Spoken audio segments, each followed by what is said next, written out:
Hai semuanya, saya Ibu Wina Komalasari. Pada tantangan bulan ini saya sebagai editor. Salam literasi. Assalamualaikum warahmatullahi wabarakatuh. Maaf Pak mengganggu waktunya. Perkenalkan kami tim Geli 05 mau minta izin kepada Bapak untuk melakukan wawancara. Karena kebetulan judul yang kami ambil yaitu mencetak generasi unggul melalui kearifan lokal pencaksilat di SDN Cinunuk 05. Dan juga boleh kami ketahui siapa nama Bapak dan nama lengkap Bapak. Ya. Sebelumnya, Assalamualaikum warahmatullahi wabarakatuh. Perkenalkan nama Bapak, tentunya nama Bapak Hilman Fauzi, bisa dipanggil Pak Hilman. Mungkin di sini sebagai guru PJOK di SDN Cinunuk 5 sekaligus pelatih ekstrakurikuler pencaksilat di SDN Cinunuk 5. Gitu. Kalau boleh tahu, apa posisi Bapak di pencaksilat SDN Cinunuk 05 ini? Posisi Bapak itu sebagai pembina sekaligus pelatih mungkin ya, karena kalau mungkin di pencaksilat itu karena kan Bapak di sini sebagai guru gitu kan, terus merangkap juga sebagai pelatih, ya otomatis merangkap dua pembina sekaligus pelatih di sini. Lalu apa tujuan ekstrakurikuler pencaksilat di SDN Cinunuk 05 ini? Untuk tujuan kembali lagi tadi kan Pak Pai menyampaikan judul mencetak generasi unggul melalui kearifan lokal pencaksilat ya di SDN Cinunuk 5. Untuk tujuan mungkin saya itu ingin anak-anak selain mempunyai kognitif itu pengetahuan, terus punya afektif itu sikap, terus yang ketiganya itu ada psikomotor itu adalah kemampuan gerak. Nah, jadi alasan saya membuka pencaksilat di sini itu yang ketiga itu, satu untuk pengetahuan, dua untuk karakter, sikap atau karakter, yang ketiga untuk pengetahuan gerak. Jadi anak-anak itu selain kepintarannya diisi melalui pencaksilat ya, selain kepintarannya diisi, terus karakternya juga diisi melalui kebudayaan, terus olah geraknya juga diisi, karena ketiga itulah yang membentuk karakter anak-anak dari semenjak dini gitu, sebelum mereka beranjak ke dewasa. Itu untuk tujuannya, tujuan di pencaksilat. Maaf Pak, kalau boleh tahu kapan waktu latihan silat di SD Cinunuk 05? Untuk waktu latihan, kebetulan sekarang itu penerimaan peserta baru ya. Jadi kalau di tahun kemarin latihannya itu setiap hari Rabu dan hari Sabtu. Kalau sekarang latihannya itu setiap hari Selasa dan Jumat. Kenapa Bapak pilih hari Jumat mungkin ya? Itu yang lebih pentingnya hari Jumat, karena anak-anak itu semua pulang sebelum Jumatan. Jadi ada waktu kosong ketika setelah zuhur ke sini. Kalau misalkan selain hari Jumat itu ada anak-anak kelas 3 dan kelas 4 yang pulangnya jam 2. Jadi waktu istirahatnya itu mungkin terganggu gitu. Tapi kalau misalkan hari Jumat, anak-anak pulang sebelum Jumatan, terus mereka Jumatan, habis Jumatan kan mereka bisa istirahat dulu. Bisa istirahat 1 jam, 2 jam di rumah, makan, mungkin bisa tidur dulu, tidur siang sebentar, terus dilanjut nanti latihan jam 3 sore. Kenapa Bapak pilih jam 3 sore? Karena satu, biar tidak terlalu panas di lapang. Itu kan menyangkut, karena kan ini yang dilatihnya itu anak usia dini. Anak usia dini itu masih rentan terhadap cuaca. Kalau misalkan terlalu panasan kan nanti dikhawatirkan itu sakit. Jadi Bapak pilih satu tadi waktunya Selasa dan Jumat, mungkin yang lebih fokusnya itu hari Jumat, dan juga jamnya itu sore, jam 3 sore. Dan Pak, di mana tempat latihan silatnya? Untuk tempat latihan silat ya di sini, di Cinunuk 5, karena kan sudah masuk ke dalam ekstrakurikuler Cinunuk 5 yang dinamakan ekstrakurikuler itu adalah pembelajaran di luar mata pelajaran. Ya, itu yang dinamakan ekstrakurikuler. Jadi yang tidak dipelajari di mata pelajaran yang ada di sekolah dipelajari di luar, itu yang dinamakan ekstrakurikuler atau pembelajaran ekstra lah, itu yang di luar pembelajaran yang ada di sekolah. Makanya latihannya di sini karena yang dilatihnya pun murid-murid bisa. Terus Pak, mengapa Bapak ingin menjadi pelatih pencaksilat? Sebetulnya hobi sih. Kalau disebut hobi bukan hobi pencaksilat si Bapak resep dulu, bukan suka dengan aktivitas fisik pencaksilatnya, bukan. Tapi saya senang apabila melihat anak yang tadinya tidak bisa menjadi bisa. Nah, itu yang disebut hobi saya itu. Yang tadinya anak itu mungkin kurang percaya diri, terus anak itu mentalnya kurang, diherian atau bercandain sama anak-anak yang lain, nangis, terus pundungan, tahu pundungan? Nah, kayak gitu, lambat laun mental anak itu menjadi berubah. Nah, itu yang saya inginkan gitu. Itu yang membuat kebanggaan tersendiri melihat anak-anak itu ada perubahan yang awalnya seperti itu menjadi seperti apa. Nah, itu kalau misalkan dari segi karakter. Dari segi kemampuan yang tadinya anak misalkan kalau jalan dari sini ke Manglayang itu manja, harus pakai ojek, harus diantar sama orang tuanya. Tapi gara-gara latihan silat, latihan fisik terus, dia jadi mau jalan dari bawah ke atas, jadi nggak manja lagi gitu. Jadi terus struktur kakinya kuat gitu kan untuk jalan. Terus apabila larinya kuat, napasnya kuat, paru-parunya kuat. Nah, itu yang menjadi kebanggaan saya atau tujuan saya ingin melatih pencaksilat gitu. Karena saya bangga ketika melihat anak didik saya itu ada perubahan. 1 dari segi pengetahuan, 2 dari segi karakter, 3 dari segi gerak. Jadi kemampuan geraknya itu kompleks atau kemampuan geraknya itu menyeluruh, bukan hanya bisa ini aja, misalkan bisa lari aja atau bisa jalan aja, tapi menyeluruh, lompat bisa,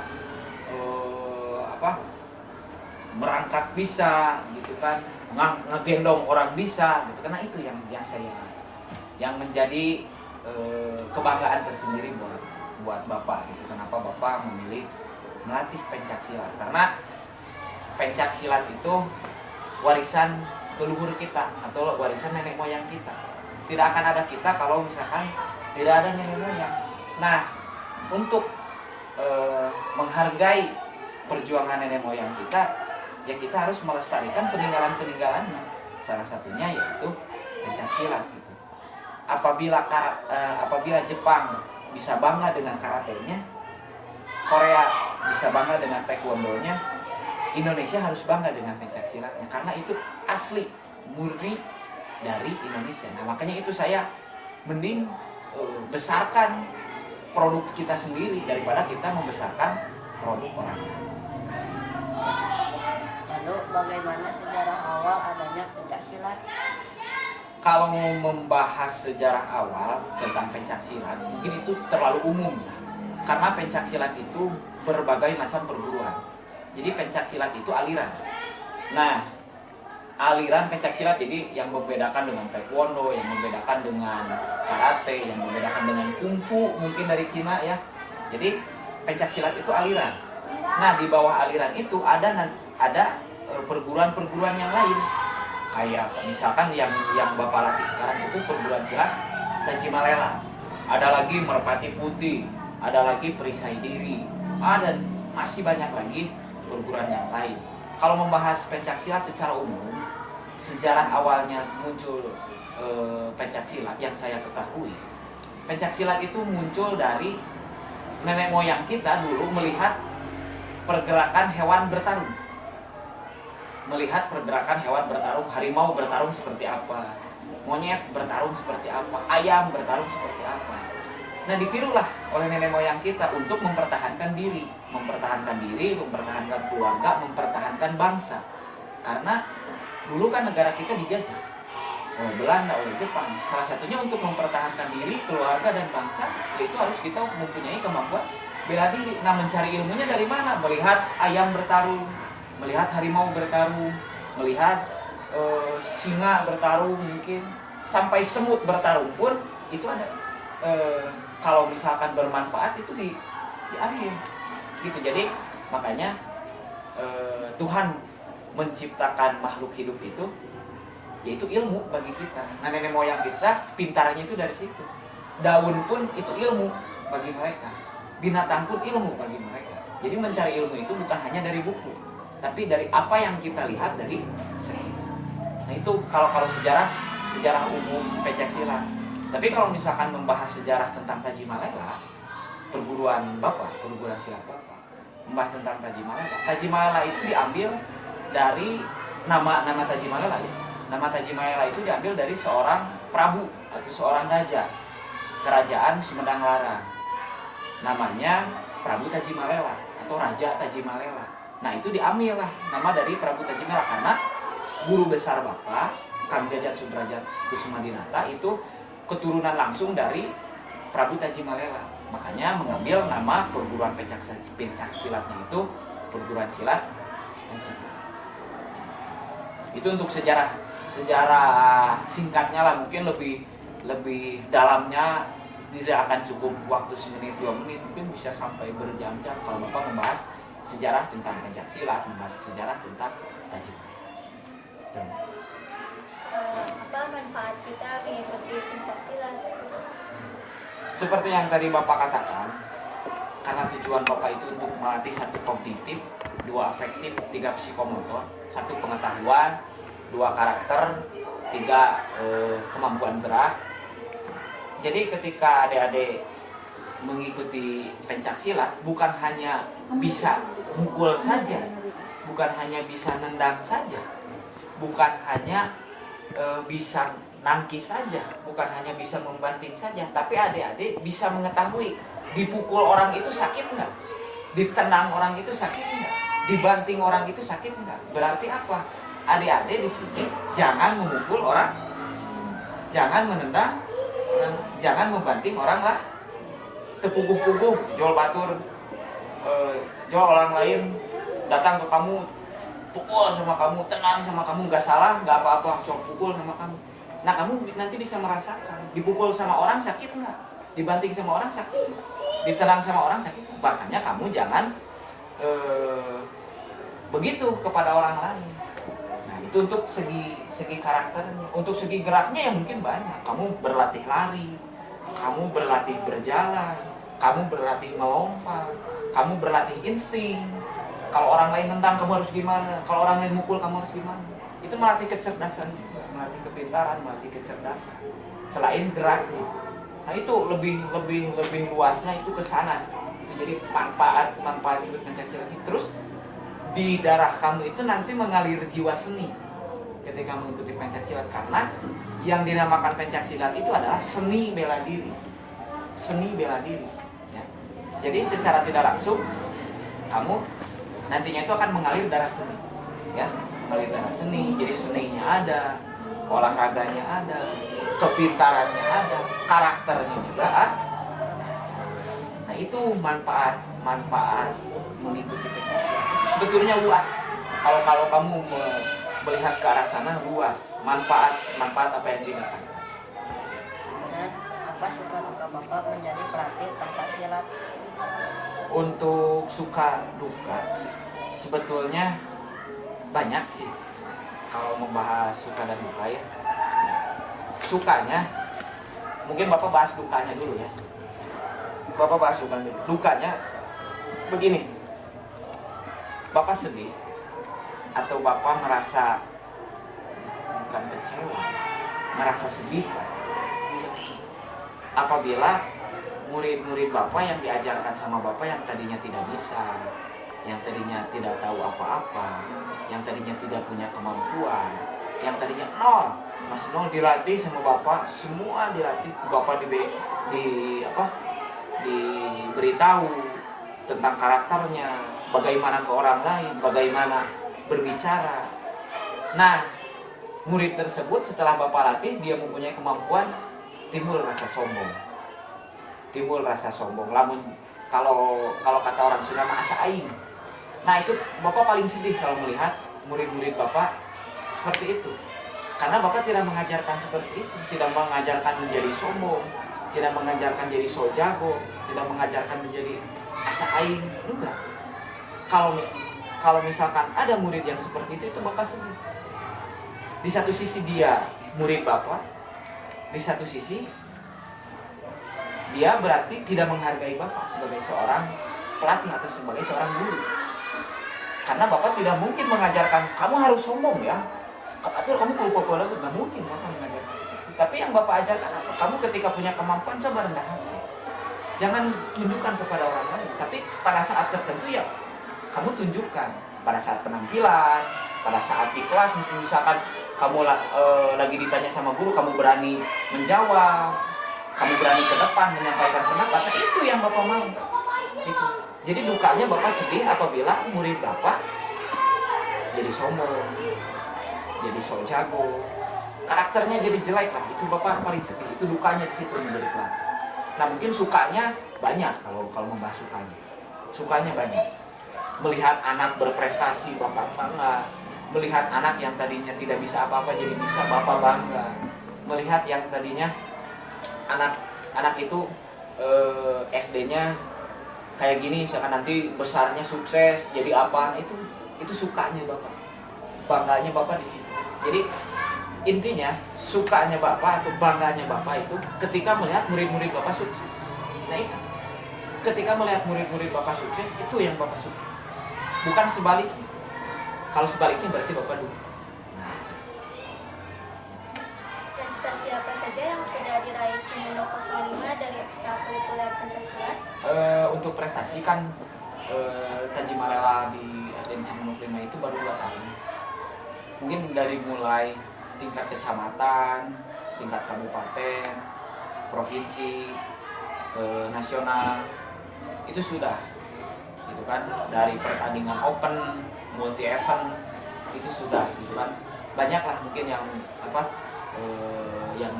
yang sudah diraih oleh anak-anak SD Cimono 5. Itu kan dari mulai tingkatan kelas 1, kelas 2, kelas 3, kelas 4, kelas 5, kelas 6. Mungkin semua sudah pernah bertanding di sini. Di Cimono 5 itu semua sudah pernah bertanding kecuali yang baru-baru. Kalau yang sekarang menduduki kelas 6 itu hampir rata-rata semua sudah bertanding, walaupun ada yang tingkat kecamatan, ada yang tingkat kabupaten, ada yang tingkat provinsi, ada yang tingkat nasional. Itu berbagai macam. Seninya ada, terus bertarungnya ada. Banyak lah. Terus bukan hanya dalam segi olahraga ya, bukan hanya di bidang pencaksilat. Tapi ketika kita belajar pencaksilat, larinya cepat misalkan. Ada juga yang berprestasi di bidang atletik, yang lari gitu. Ada juga mungkin gara-gara di pencaksilat latihan bantingan terus tangannya diolah, dia jadi atlet poli. Nah, ada juga yang berprestasi di poli. Terus di sepak bola gara-gara di silat latihan tendangan terus, yang dilatihnya itu kaki. Otomatis ketika main sepak bola tendangannya kan jadi keras, larinya jadi cepat. Ada yang berprestasi di sepak bola. Mungkin kalau membahas tentang prestasi, alhamdulillah sudah banyak, gitu kan, selama 2 tahun ini sudah banyak, dan semoga itu bisa terus bertambah, terus meningkat, dan terus menjaga kerendahan hati. Karena di dalam Tajimalela yang paling akhir itu yang diajarkan oleh guru besar itu adalah lapangkan rasa kerendahan hati di mata kesombongan. Itu yang paling berbahaya. Jadi jangan sombong, ya, gitu. Jadi intinya kesana. Baik, terima kasih Pak atas waktunya. Maaf kami mengganggu. Mudah-mudahan Bapak terus sehat sehingga bisa terus melatih anak-anak dan bisa mencetak banyak generasi unggul dan mendapatkan prestasi. Ya, sama-sama. Mungkin itu ya dari Bapak.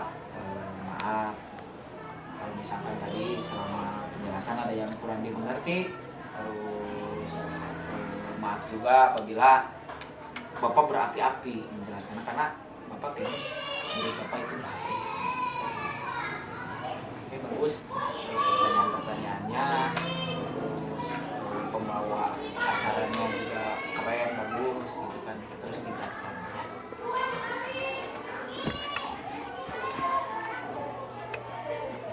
Nah,